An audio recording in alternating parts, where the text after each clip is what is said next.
clash of the Titans.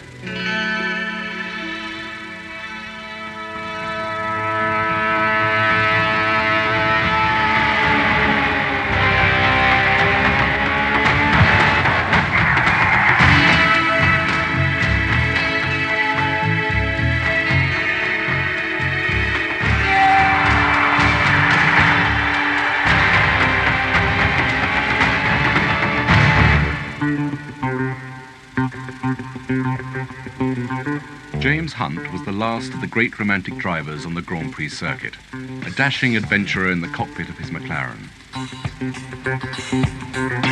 James in another life would have for certainly been a sort of World War I fighter pilot. I never hit anybody. I stopped on the left, and the next truck came and plowed into me.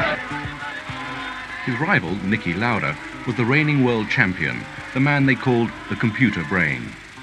Niki is the first driver of the new generation, of the bionic drivers, of really motivated, dedicated full-time to the competition.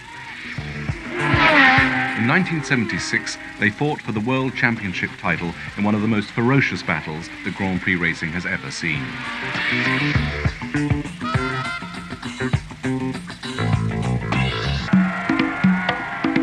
A cavalcade fit for a president glides through the streets of Sao Paulo in Brazil. At its head, twice world champion Emerson Fittipaldi, lauded as the nation's sporting hero and Brazilian championship hope for 1976. But at the Interlagos Stadium, where the first race of the season is being held, the big news is that the new boy in the McLaren, James Hunt, is fast and has made it to pole position. There was absolutely no way that James was going to be world champion in 1976 at the beginning of the season. James Hunt hadn't even been going to drive for McLaren. He'd won one race with Hesketh and was facing absolutely nothing. His reputation off the track read like a torrid novel, a charming but deadly boy racer with a weakness for the opposite sex. His status in the jet set was confirmed when he married the beautiful model Susie Miller, and for a while they were the golden couple of Formula One. It was so nice to have James in the Formula One because it was like a gypsy, like a hippie, I don't know, with short blue jeans, without shoes, and smoking in the pits, relax, and it was a completely different world. I'm not blind to him. And he drove like he romanced, at full throttle, and appeared to be just as reckless, crashing cars and earning the nickname Hunt the Shunt. I got this reputation quite right when I was driving in Formula 3. Fellow drivers often fell foul of Hunt's temper. After a collision with Dave Morgan, Hunt took a swing at him. That was a typical example of what James was like. He used to get tremendously wound up before and during a race. The adrenaline would flow in buckets. He used to go away before he got in the car very often, especially in his Formula One days, and literally be sick. James, at the start of a race, would sit in the car, and if you sat on the side of the car, you would think the engine was running because the car was vibrating all the time, literally shaking. The whole structure of the car was rattling. And this wasn't fear, he was just so charged up that this translated into this fantastic energy.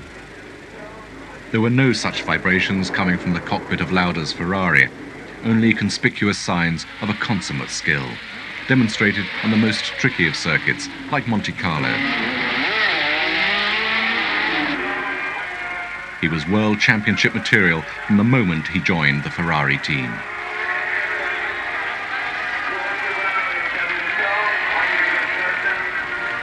There's no question that in 75, 76, I was really dominating the whole thing without any mistakes, so I did nothing wrong. I mean, this was perfect driving. So, at that first race of the season, Hunt and Lauda were side by side on the grid, but not for long, as Lauda immediately took the lead.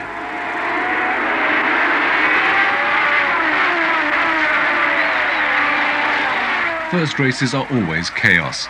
New drivers in new cars are an explosive combination, as Hunt was to find out when a fuel injection trumpet from his McLaren unexpectedly fell off, jamming the throttle open.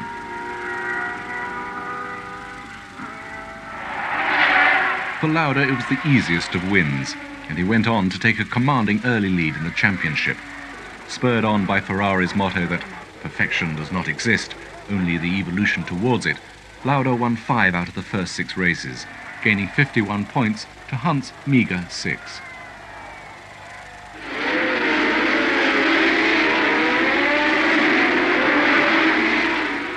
The only time Hunt was able to mount a challenge was in Spain. To the relief of everyone in the McLaren team, he took the checkered flag.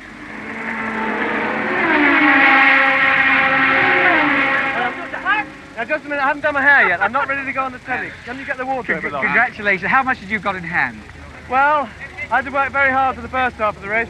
I thought Nicky was very brave. You know, he drove really well. And thank you very much. But even here, Hunt's victory was short-lived. At the moment he received his laurels, the authorities were about to disqualify him. The McLaren was too wide. What do you see as the issue at stake, Teddy, with this disqualification? Well, I think really the penalty is just too harsh. That the infringement was very minor, and suddenly they've come down on us like a ton of bricks, and there's no real reason to do that. When the winner stops, his car and some of the others go into the Parc Fermé, and they are scrutineered to make sure that they comply with the regulations. When they measured James's car, they found that it was 1.8 centimetres too wide. Now that is about the width of your little finger. I flew home after the race, after being in hospital, and over Geneva I said to the pilots, ask the ATC control, which is they talk to the airplanes, who won the Spanish Grand Prix. So they said Lauda, because Hunt got disqualified. So James' car was too wide, and they chucked him out, and I was even finishing second. On the paper, won the race afterwards. So from this point of view, everything went fine. But for the reigning world champion with the unassailable lead, there was one track that Lauda feared, and he called a meeting of his fellow drivers to enlist their support in having it removed from the Grand Prix calendar. That circuit was the Nürburgring in Germany. And I said, the cars are going to go too quick. This circuit cannot be maintained to today's standards. I don't think we should race there. The start of the German Grand Prix on the famous Nürburgring track. 20 roaring monsters, but only a few of them matter. Carved out of the Eifel Mountains in the 1930s, Nürburgring was 14.2 miles long and narrow. Fine motoring for vintage racers, but deadly when speeds were an average of 112 miles per hour. By 1976, 63 drivers had perished in Grand Prix motor racing.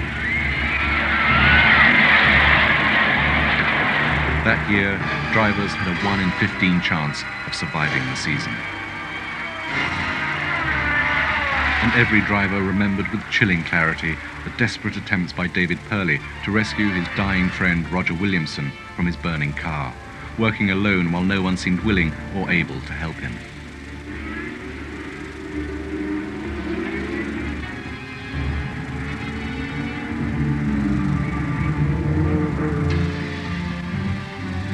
Old photographs read like a roll call of the doomed. Peterson dead, De Paye dead, Regazzoni paralysed from the waist down. Niki Lauda didn't want to go the same way, especially not at the Nürburgring. The other guys argued and said, but we gave them a 3-year deal on modifying the circuit, and we're going to race there for 3 years, and this is the last year. So anyway, we did a vote on that, and I was outvoted because the other guys said, no, we have to respect the 3-year deal. How many lives have we lost needlessly from suffocation, things like that, where the guy didn't have a broken bone? These were the terrible 70s as we know them. When you're sitting in the cockpit, you have to concentrate, focus on racing. But going home with your wife, see your family or kids, you're asking yourself, I'm going to be the next one in line? What's going to happen to me next time? So they would go to the Nürburgring one more time. But first, France. And as the Grand Prix circus rolled into the Ricard Stadium with Niki Lauda so far ahead, there was, finally, a glimmer of hope from the McLaren camp. A tiny technical problem which had plagued them for several races had, at last, been solved. Nicky started doing the winning, and he's kept the habit, and I've been just behind him. But it only, it just needs the straw to break the camel's back. So Hunt and Lauda were together again at the front of the grid. 47 points separated their scores, but technically at least, Hunt was on an equal footing, and this time it was Lauda's turn to be plagued by engine trouble. The whole car just blocked. I was sliding along and then, this blew up here. Terrible luck. I'm upset, but what can you do? Gleefully, Hunt took the checkered flag. That same weekend, he learned that he and McLaren had won their appeal over the Spanish Grand Prix, regaining another 9 points. They were still 26 points behind Lauda, but catching up.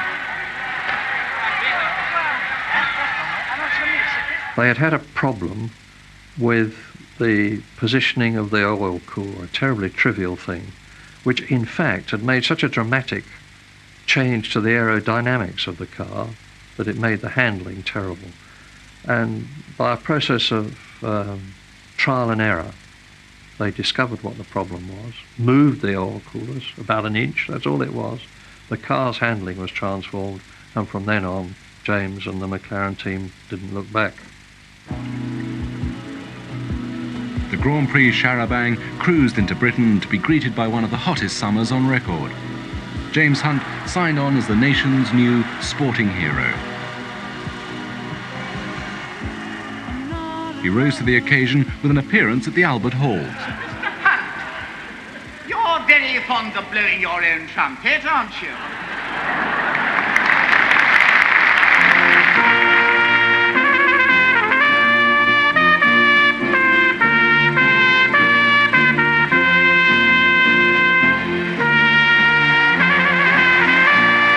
Hunt passed the test as a sporting celebrity, and the anecdotes flowed forth. And of course, like all racers, he passed his driving test on his 17th birthday. I passed my test straight away, conned the exam. I drove beautifully at sort of 27 miles an hour, I think you're supposed to in the test, and did all my hand signals, dropped the examiner off with my pink slip, dropped the clutch, and went absolutely flat out all the way home, and never lifted for about a year after that. Everything was absolutely flat out, and everybody else on the road was a potential person to race. I couldn't understand why I always won, though. It didn't actually occur to me at that stage that other people didn't want to race me. I thought they all wanted to race. He was always a rebel. Yes. Yes. He didn't take to authority kindly at all. Always wanted to have his own way, and usually got it. Well, I think he was testing the ground. Yes. James Hunt's route into Formula One involved a collision with another rebel, Lord Alexander Hesketh, the only private sponsor in the field. We thought they were a lot of raving, mad, aristocratic idiots. There was an element of cocking a snook at our opponents, partly because they thought we were ridiculous, probably for very understandable reasons. And then after a while we thought, well, actually we're not as bad as people say we are. We might have the ability to be competitive.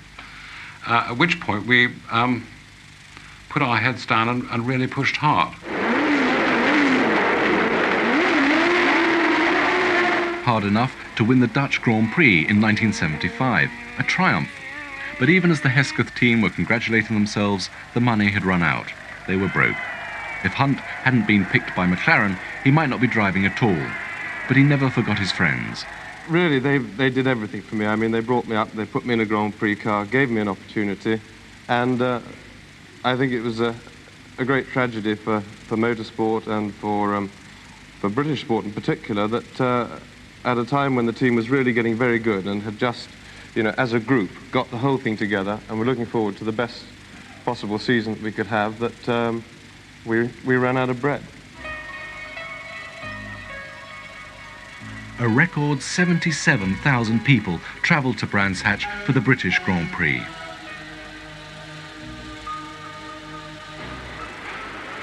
All of them wanted to see the young British driver James Hunt win.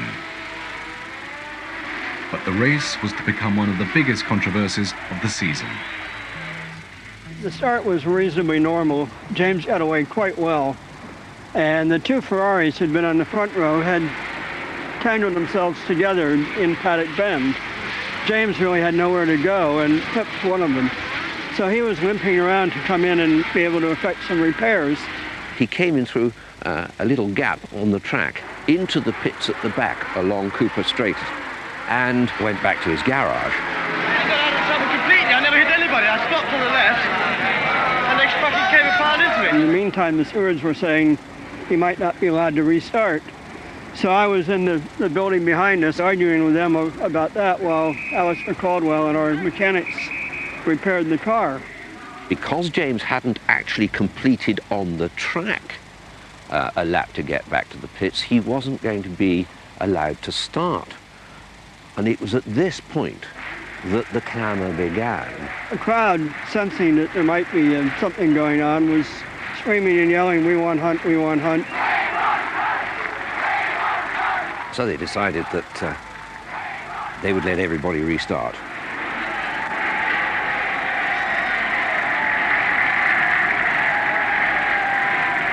As lap 45 begins, Lauda led until the 45th lap, when Hunt disappeared behind the trees in second place and reappeared the leader. At last the crowd got what they wanted.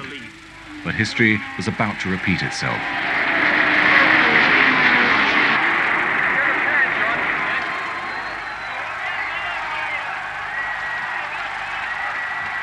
James won the race fair and square, only to find later on that the Ferrari had protested. The rules, as far as I'm concerned, and still are, and I don't have a copy with me these days, but they said that the driver had to be taking part in the original race when it was stopped.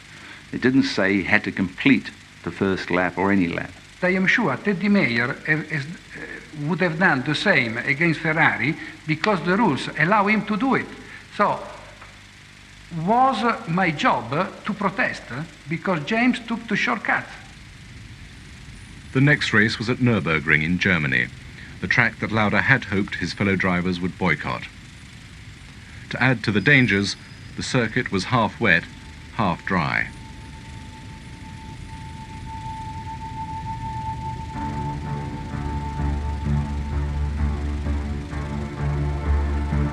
Nürburgring, the major problem I had was the weather. Like today, you know, can rain, one part of Nürburgring be dry, and using slick tires, if you get on a damp part, you have zero chance to recover. Niki decided to change the tires from wet to dry very soon, one of the first. That strategically was a very good move, but unfortunately the circuit was still wet.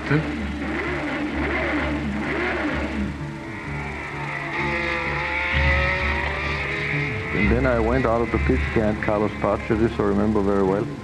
And I said, shit, now I have to follow the guy all the way around, where I lose a lot of time. And then my memory stops. What happened next has entered Grand Prix history.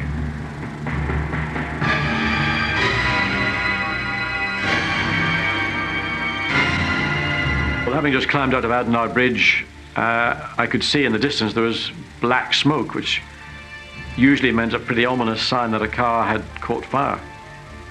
Lauda was trapped in a ball of flame. It wasn't until his old adversary Arturo Mezzario arrived on the scene and undid Lauda's belt that he was freed from the wreckage. He'd been breathing fumes for nearly a minute.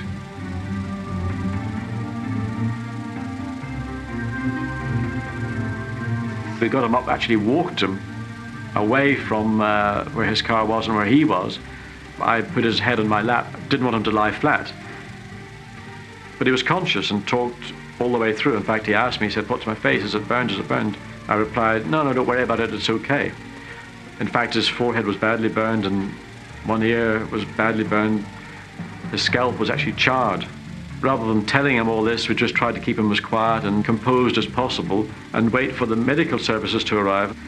That was just an illustration of what the problems were at the Nürburgring. It took a long time, as opposed to where we are now, where I think it is mandatory that you've got services within, I think it's a minute or so of any incident. This was 5-6 minutes.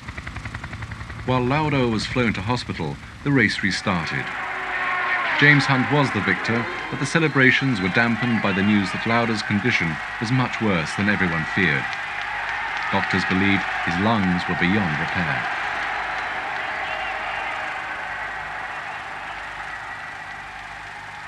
The biggest problem was that they discussed openly amongst themselves about my condition. And they said, if we give him oxygen, he's going to die. If we're going to do this, we don't know. And I mean, I heard everything. I told them afterwards. I mean, it's ridiculous. And then at a later time, Marlene came, and she started crying and screaming. So I said, Jesus Christ, I mean, I must really be in terrible condition if everybody freaks out here. So then I really don't remember, because the timing I can't recall, because I couldn't look, I couldn't see, I didn't know it was day or night and whatever.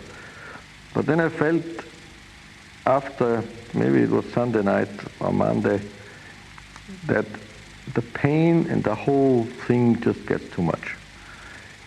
And I saw myself completely happy and relaxed, falling down backwards into nowhere. And in the same moment I got so frightened, I said, what's going on now? So I said, if I let go now, I think I'm going to die, because my body is not able anymore to cope with all these burns, and lung damage was the biggest problem. So I'd do something. So I was thinking of, what can I do now? So I was trying to listen to the nurses' talks and doctors' talks and try to concentrate and stay with them to not fall back and lean back and die. So I think that helped me. I mean, I said, I'm going to fight whatever I can do to stay alive. Lauda clung on, and within 5 days was off the danger list. Meanwhile, Enzo Ferrari, the godfather of Italian racing, was already looking for a replacement driver. I was talking to the doctors next to Nick's, he had intensive care, really bad injury. And, you know, they call me on the side of the Ferrari people and say, Emerson, do you want to join Ferrari? And I'm trying to see if my friend is going to recover. I mean, I was shocked. That is a ruthless job, our job, because you have your top driver that is fighting for life, but you have to carry on. If a driver gets injured so that he can't drive or killed, sure, there's genuine remorse over he turns up at the funeral and feels bad and so on, especially if it's a married man or something. But they also straight away calculate how this shifts the chess game, how the pieces fit together now, with one piece missing, especially if it's a king or a queen, you know, a major player been taken out by an accident, then all the others, all the pawns all shuffle up, all excited. For the next 2 races, the pretenders lined up on the grid.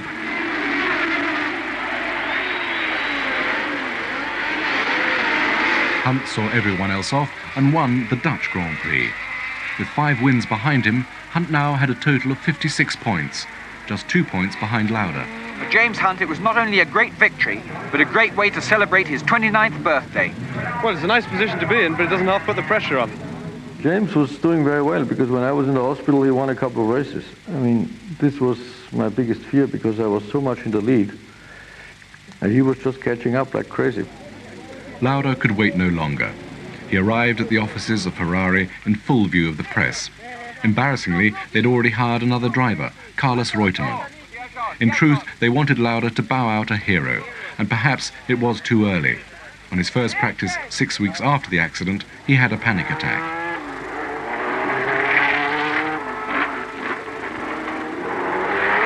First day I went out of the pits, I couldn't change into second gear because I was so frightened that I couldn't drive. So the fear just hit me and I couldn't drive. So I did a slow lap back into the pits and had to stop. By Saturday morning I said, I'm going to go to this practice on my own. I don't even care that there is the Italian Grand Prix. I build up my speed slowly, my confidence slowly, and see what I can do. So I did very slow laps and then slowly quicker and quicker and quicker, and finally I was quickest Ferrari. But Lauda's comeback at Monza in Italy was about to be overshadowed by another Grand Prix scandal, as the Italian racing authorities homed in on McLaren. I went to the racetrack with Teddy and the drivers and turned up at probably 10 or something in the morning and got arrested. Carbonari were there with machine guns and marched me off to jail. It turned out that they were accusing McLarens of importing the fuel illegally, and I was being done for smuggling.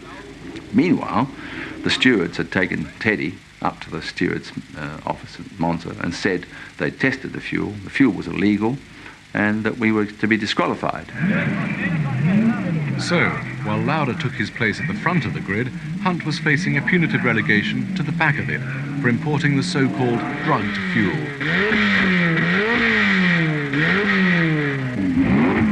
We even said, look, let us start the race, in our proper position.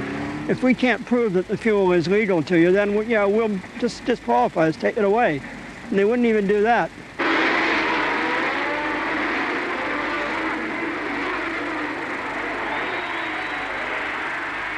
Humiliated, Hunt took his position at the rear with virtually no chance of winning. In a furious lunge, he tried to overtake from the inside and was out. This partisan Italian crowd cheers for only two things today: a Ferrari passing a competitor or their most serious challenger to the World Championship in trouble. Here it is, the latter. England's James Hunt is out after coming off the road in second chicane. The crowd, when James had to walk back, were derisive, as only Italian crowds could be, spitting and throwing things and screaming at him. But pleased he was out of the race. But when we got back to the pits, the atmosphere was so bad that we decided to leave. And they attacked the car, and dented the car, and banged on the car, and tried to tip it over and so on. Instead of jeers, there were cheers for the number 1 Ferrari as Lauda passed the line in 4th place.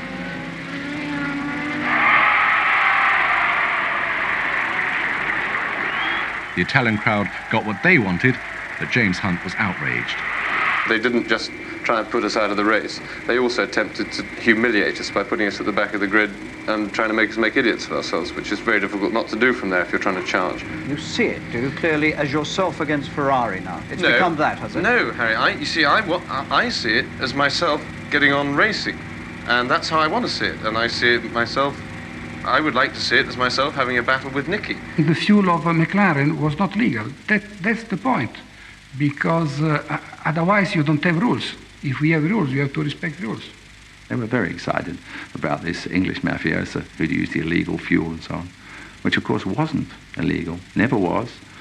No, wasn't even a hint of being illegal. In fact, on Monday morning, the Italian authorities apologized to Texaco and McLaren's for this, but too late. Blooded and bowed, the McLaren team travelled to Canada with the appeal over the British Grand Prix still hanging over their heads. Then the worst possible news. Ferrari's protests had been upheld. McLaren lost the appeal and the 9 points. Now they were 17 points behind. To the ordinary motor racing fan, it seems that this season the whole thing is being decided by committee. Rules and regulations proliferating. I mean, what do the drivers think about it all? Well, I think everybody thinks it's a disaster. Apart from anything else, they've just written off the World Championship. They've devalued it. Totally said it's now meaningless. We've just pulled off the tapes here in London as I've been talking to you, a quote from Niki Lauda. He has reacted to the news, quite understandably, by saying, "I'm delighted, madly delighted." Now, what do you say to that? Well, it's the sort of rubbish you'd expect. Nicky isn't a sportsman. Nicky's interested in only one thing, and that's Nicky. Anybody would admit we couldn't possibly win the World Championship now. Nicky was back, he was well, Ferraris were in good form. We had 3 races to go, and we were all these points behind Ferrari. We were hopeless. It was just hopeless. So we gave up.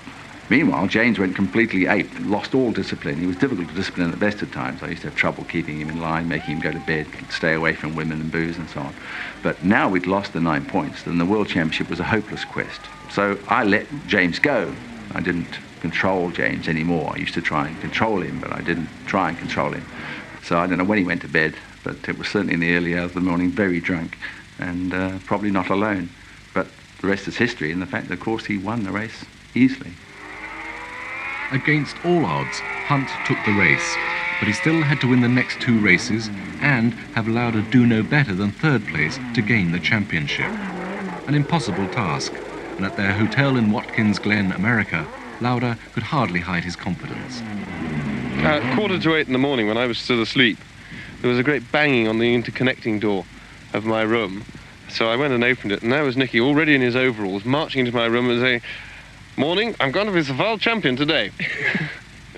Which succeeded in putting me in an enormous twitch right through breakfast, but by the time breakfast finished, I was all right and back down to business. Because it was a pretty hefty experience first thing in the morning on Sunday. Gets you thinking. It was I thought that was one of the best things he ever did. All foolish. Hunt won, leaving Lauda to eat his words in 3rd place.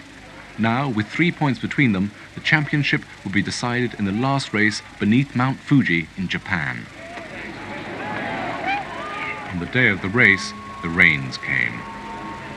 When it rains in Japan, it is like a monsoon.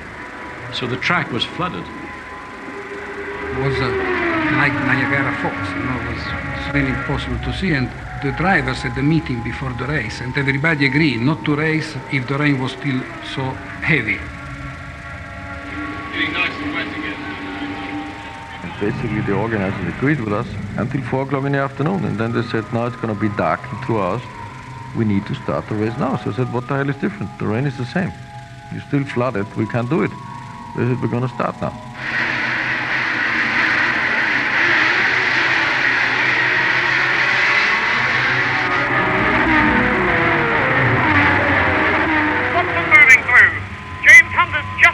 In front.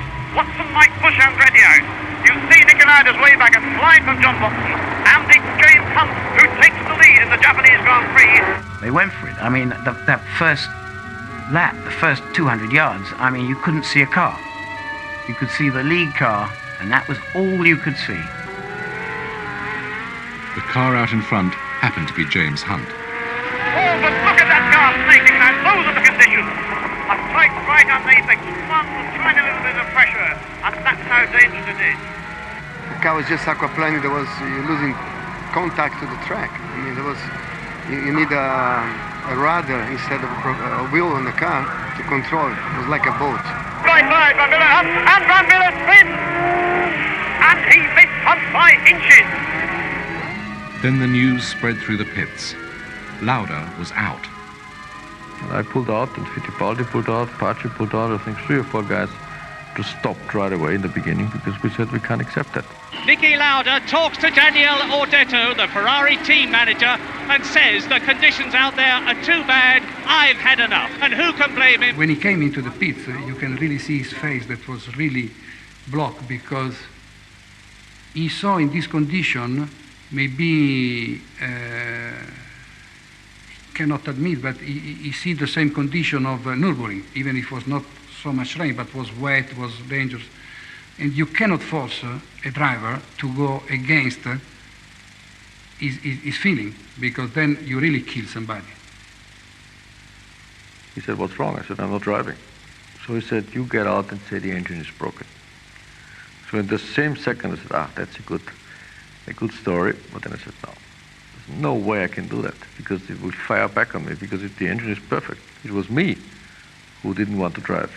So, Jochen Maas now... Back on the track, the cars were falling like 9-pins. No doubt about that. Look at the stricken McLaren drawing to a standstill.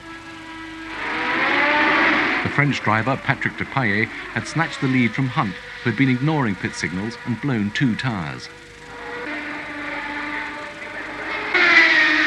Literally 2 flat tyres. And we went past and we could see him. The car was dragging on the ground. Sparks were coming out underneath. Chung, chung, chung. So we knew he was coming in. And Hunt is in the pits in 2nd place. And if he drops below 4th, if he goes out, his World Championship is going to be in danger. What an incredible change of fortune. We had a bit of a struggle getting a jack under the car. In fact, Howard Moore, one of his mechanics, had to actually pick the corner of the car up bodily, which is quite hard to do. Hunt is still in the pits, and there are 2 wheels changed. The engine is going to fire, and James Hunt gets away. Now he is in 5th position and out of the contention. When he left the pit road, he was no longer world champion and had no chance of being. No chance of being, because though he was going to go faster on the new tyres, it wouldn't be fast enough to catch them. There wasn't that long left in the race. And it came to literally to the last lap. This brilliant American who has won one, and James Hunt is passing Jones. Hunt is 4th, and Regazzoni is out of the race.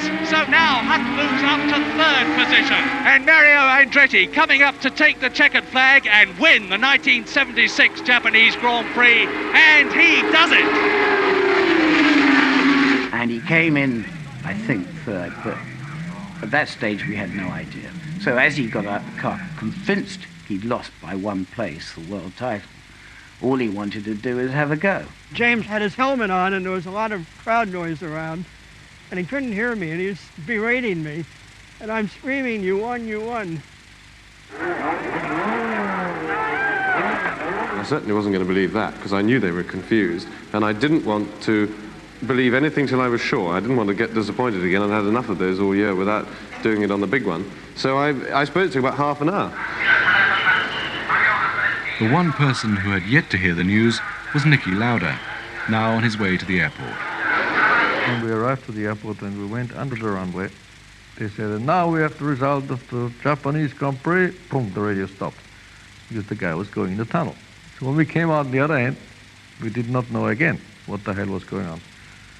So, but then when we arrived at the airport, there was the Ferrari importer there waiting for us. And I saw his face and I knew, shit, you know, something must have gone wrong. And then he confirmed us that I was second and not first. Both James and Niki deserve to win the season. Ideally, I would like to say that we had two world champions this year, Niki and James.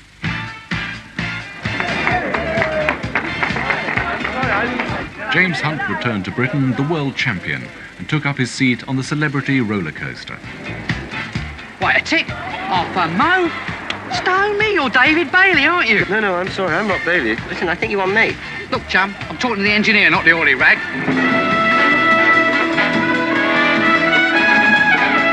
Britain's world motor racing champion, James Hunt.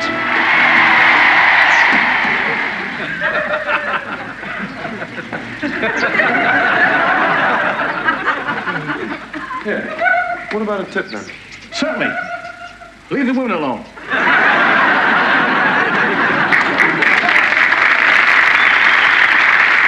Now, how are you really coping with the razzmatazz of being the champion? You're still in there pitching and punching, they tell me. Well, it's pretty heavy, right, quite honestly. I've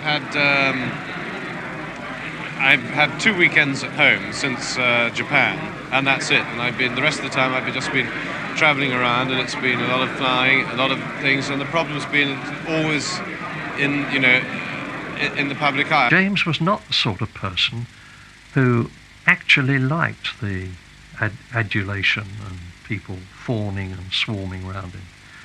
He was an Englishman's Englishman. He wanted to be in the pub and have a pint and talk to his mates.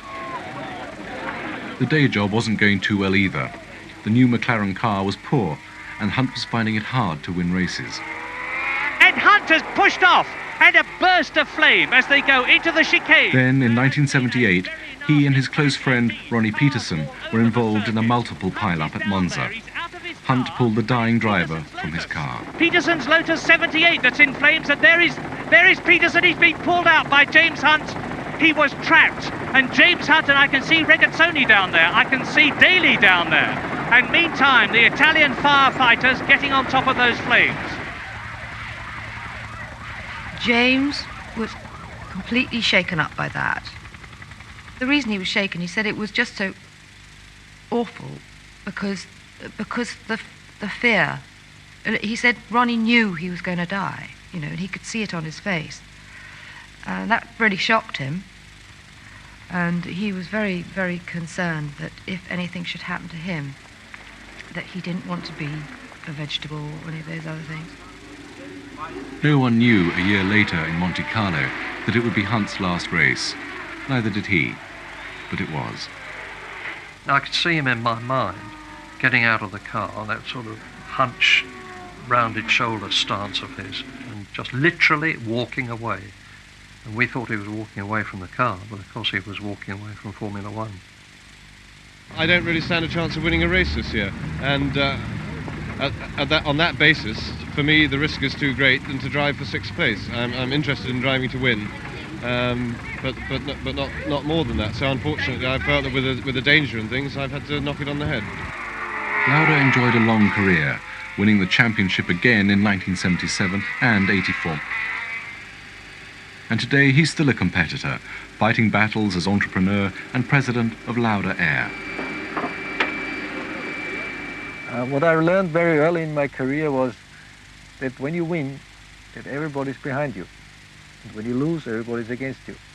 So the best thing is to stay in the middle, to believe in yourself, and not when Cloud 7 comes and you win the world champion, you just take off and you start flying, because the landing can be hard.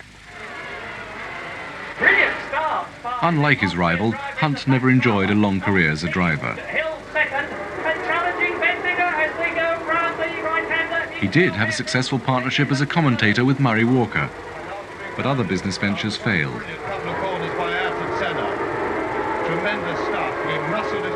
He found happiness through his sons, Tom and Freddie. But as with his racing career, this too was short-lived. In 1993, he died in bed of a heart attack at the age of 45. I was very proud of him, that he won so many races and so many cups, and we still got loads of his trophies at home, like there's a huge champagne bottle that hasn't been opened yet. There's like a gold champagne bottle which is about that big, with his name engraved on it, and we're just really proud of him.